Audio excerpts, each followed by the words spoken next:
Hello, my name is Edwin Rahman, and I am the Academic and Transfer Resources Coordinator in the Office of Transfer Services. The spring 2024 issue of our newsletter, Transfer Talk, is devoted to looking at the academic path to becoming a librarian. I have the wonderful opportunity to speak with Professor LaRoi Lawton of the BCC Library, who provides some excellent insight into this rewarding career. Thank you for speaking with me today, Professor Lawton. Please tell our viewers how long you have been working at BCC and what you do at the BCC Library. Tell us what you do there. And how long you've been with that. Okay. I started at Bronx Community College working in the library in 1993. At that particular point in time, the library had what was called a media center, and the media center was located in Sage Hall, room 100, where the current writing center is located today. We were stationed there until 2010, when actually the library and the media center moved into North Hall, where the library is currently housed now. At that time, I would say for the past, maybe 10 years and my inception there, I was in charge of the library's media collection, which included VHS, DVDs. We had computers. I taught library instruction there. We did ready reference. And that was basically it for the first 10 years that I was there. When we moved into the new building back in 2010, or was it 2012? I forget exactly when. No, it was 2012 actually. I then became the deputy chair of the library department under Michael Miller, who is the current chairperson. My responsibilities include reference, library instruction, research, developing library workshops, grant writing across many venues, mentoring junior faculty.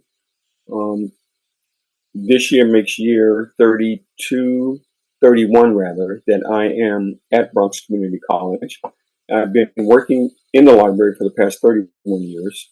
So I'm one of the few senior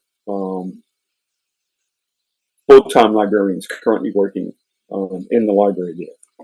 Catherine Parsons, who is a full-time lecturer there, she's the library's web designer. I think she's got me beat by about maybe 3 or 4 years. Okay, yeah. So basically, that's been my forte. I might also add that I'm also responsible for outreach. So, for example, you will note that there is a College Now and ASAP programs and a wide variety of other programs where high school students are introduced to Bronx Community College via taking some courses here. So a colleague of mine within the department, we are currently engaged in an outreach program with the Inwood Academy with an English professor at Bronx Community College. Her name is Professor Maureen Haggerty. And basically what we've done is we collaborate with her in showing her students how to do library research. And so right now we're currently looking at some possible grants where we can take this to the next level. These students are already registered in CUNY first. They will start Bronx Community College in fall 2024. And so the object here is to give them a sort of, how would you say, advanced instruction on basically how to do research, since most of the classes that they're taking, they're going to be doing research anyway. So basically what we're doing is we're showing them basically what to expect when they do get such an assignment. And so far it's been pretty good. We've been working very, very well with her. And so we're hoping to develop a grant where we can take this to the next level. So, and there are a lot of things that we do. Most people, when they see librarians, they think of books and checking in and checking out. But there's a lot that goes on behind the scenes. Like I said, we teach instruction classes basically and teaching students and faculty really how to do research. Um, I'm sort of the, how would you say, second copyright guru within the department. So if there's a question about a copyright concerning a textbook, whether or not an instructor can upload a text and what have you, um, I'm the go-to person that most of them will go to find out which would be the most appropriate way to not violate copyright, so to speak, and then not have the copyright police coming after you in the whole 9 yards. Um, we're also engaged with faculty in terms of helping them develop their syllabi so that the syllabi is how would you say, self-explanatory. In other words, most often than not, over the past several years, my colleagues and I have noted that students, they get the syllabi and they glance it. They don't read it in depth. And basically, what we're trying to instill in our students is to encrypt, or rather decrypt, a lot of the information that many faculty members include in their syllabi.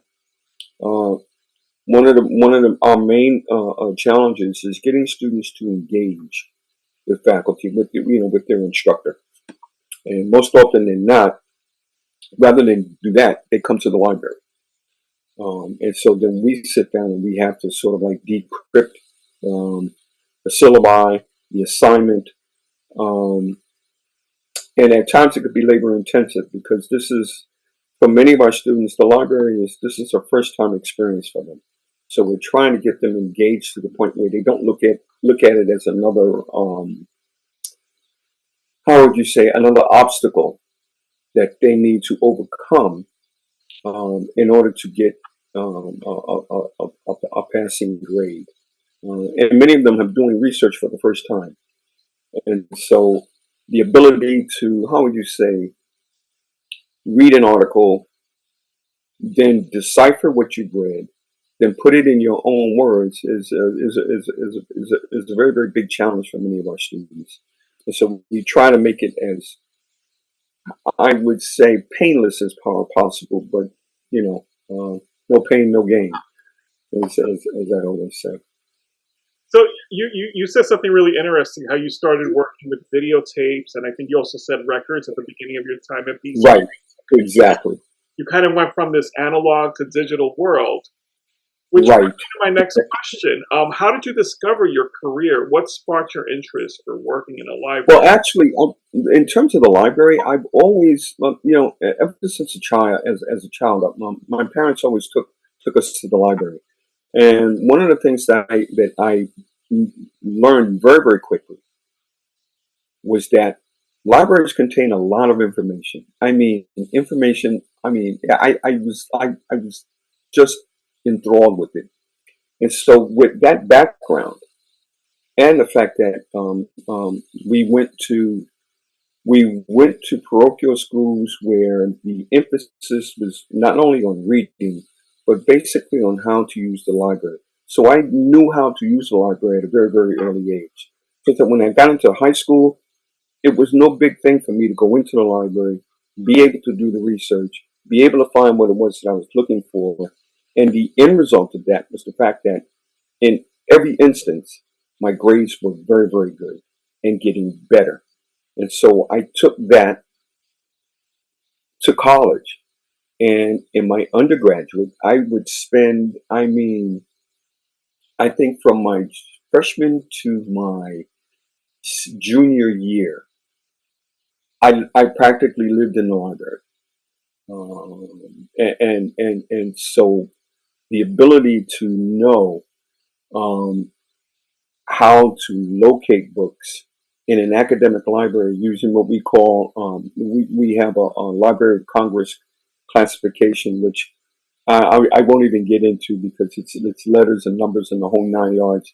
In each area, for example, geography, history, social sciences, is in a designated specific area. Well, I knew all of that inside out. I could locate books, with my eyes closed, and people were always fascinated by that. And so as a result of that, I wound up getting a job in the library. And surprisingly enough, one of my supervisors said, if you ever consider it, you would make a good librarian because you know how to decipher, you know how to research, and on top of that, and this was a white older woman who was a senior librarian. She says, and on top of that, there are not many men of color in this profession. So you would definitely break the color line. And I'm going back, 1970, 73, 74. Okay. And she said, this would definitely be a plus. And lo and behold, I was promoted to what's called an information assistant. And then they had a program with Queens College where if you paid, the college would pay for your degree. Okay, and once you got the degree, you had to work with them for at least 5 years before if you decided to move on. And so that's basically how I got my library degree. And then once I got the degree, I realized that academic libraries were on when it came to the pay. Academic libraries and special libraries were a better fit. So I stuck with the academic library. And then in 1993, Dr. Morton Rosenstock, who was then chief librarian at Bronx Community College, I had met him at a conference. And he had heard about me and he had offered me a position at Bronx Community College. The first go around, I turned him down. I said I wanted to complete what I was doing. I was working on my second master's at that time. And lo and behold, he said, okay, no problem. He said, but if you don't mind, I'd like to contact you in 6 months. And lo and behold, 6 months later, he did. And so something told me, you know what, try it. And I'm glad I did. And from September 1993 today, I'm still at Bronx Community College. In the interim, I got an advanced degree in library and information studies. I got my third master's from John Jay College, criminal justice, in criminal justice. They have Um, Actually, they have a mhm, I remember yes, Jay. I was there during the car book with the arts look. So yes, they had a terrific library. yes, they do. They do, absolutely. And then in 2015, I finished my doctorate at NYU, that's Stedman School of Education. And so my doctorate is in higher education. And my thesis was basically looking at the relationship between elementary, high school, and college survival of incoming freshmen into an urban college, specifically an urban college like CUNY. Um, and so, and all of this is really, how would you say, intertwined with libraries, simply because of the fact that as librarians, we we tend to analyze, we tend to take a look at things, we tend to break down things, and so now with the latest brouhaha with information technology, artificial intelligence. Okay, um, I think that as librarians, we're in the forefront simply because of the fact that we can take a look. We could take a look at artificial intelligence, and there are both pluses and minuses to it. But my argument has always been, how do you how do you engage the pluses so that if a student were to use IA, how far do they go without relying on the readout or output that IA can give you? Um, there is always that human element. And one of the things that we always try to imbue in our students is that whenever you are doing your writing, all right, make sure that it's coming from you.